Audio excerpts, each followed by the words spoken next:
Good morning, Ryan, and I'm sorry to say you didn't quite get your wish yesterday. You wanted Kimberly Cheatle to be fired by President Biden. Yeah. Well, you kind of got half of what you wanted because she is out. She resigned yesterday in the aftermath of the attempted assassination of Donald Trump and that brutal congressional hearing on Monday in which both Democrats and Republicans called for her to step down.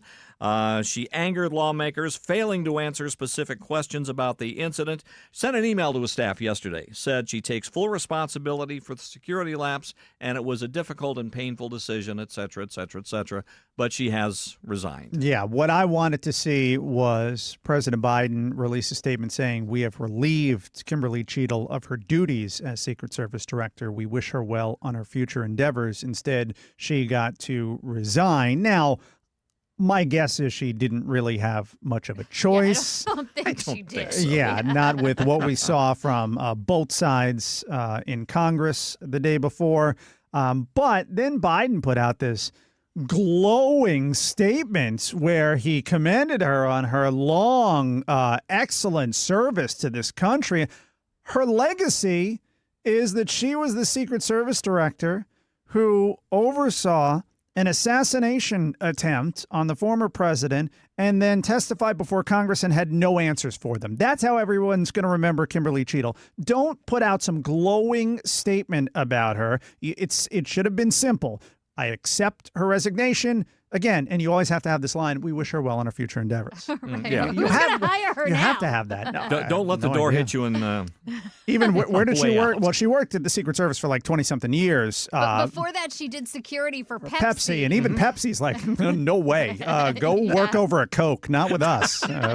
We don't want any part of you overseeing our security. So, But there are still so many questions that need to be answered about what happened. And now that she's done, like, what does that mean? Well, for one thing, the investigations are going to continue, and there are several of them. Congressional investigations are still ongoing. There's an inspector general probe right now, and even an independent effort that was launched not too long ago at President Biden's request. So the Secret Service is very much under a microscope, and her legacy, as you say, Ryan, is going to be that of she was in charge when the attempted assassination took place, but there's a lot more that's going to come out, I think. And the FBI director, Christopher Wray, he's testifying on Capitol Hill today, so maybe we'll get some more answers from him because she kept putting it all on the FBI, like, I don't have the answers, the FBI does. Well, now let's see what the FBI says. Yeah, I tell you what, he better have better answers than she did when she testified before Congress. And then Fox News just had a headline. There's a report that Trump may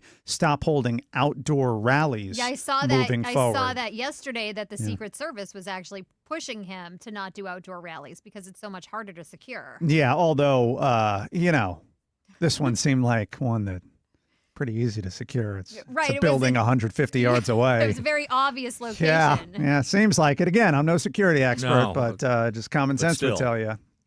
Well, we have another local politician that's endorsed Kamala Harris. Ooh. Maybe a day late. You know, it just kind of seems like Jane Castor was a little bit late to the party, but nonetheless, she has publicly endorsed Vice President Kamala Harris. She says the stakes couldn't be higher in this upcoming election, and I'm excited to endorse VP Harris. Biden administration has delivered on major Tampa infrastructure projects, and I know that will continue in a Harris administration. Well, it's big. Harris has both Castors now. Yeah. Castor squared. That's what you want. Very important. Jane if you're and a Kathy. Democrat here in the Tampa Bay area. Kamala Harris also got the endorsements of two, I would say, slightly more important figures in the Democratic Party than Jane Castor. Not to take anything away from the mayor of Tampa, but Senate Majority Leader Chuck Schumer and House Minority Leader Hakeem Jeffries endorsed Kamala Harris yesterday. And here is part of what Chuck Schumer had to say. So now that the process is played out, from the grassroots bottom up, we are here today to throw our support behind Vice President Kamala Harris. I'm clapping. You don't have to. I told you it was worth the wait.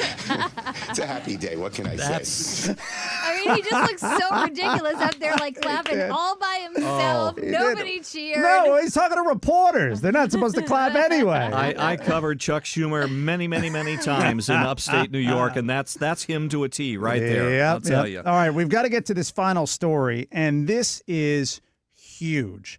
The person who announced they're coming to Tampa on a book tour, I think everyone listening is just going to be ecstatic. I am meeting with the promotions department immediately after the show. I'm going to get as many tickets as I can to give out on this show to this event because I know everybody's going to want to go. Reed?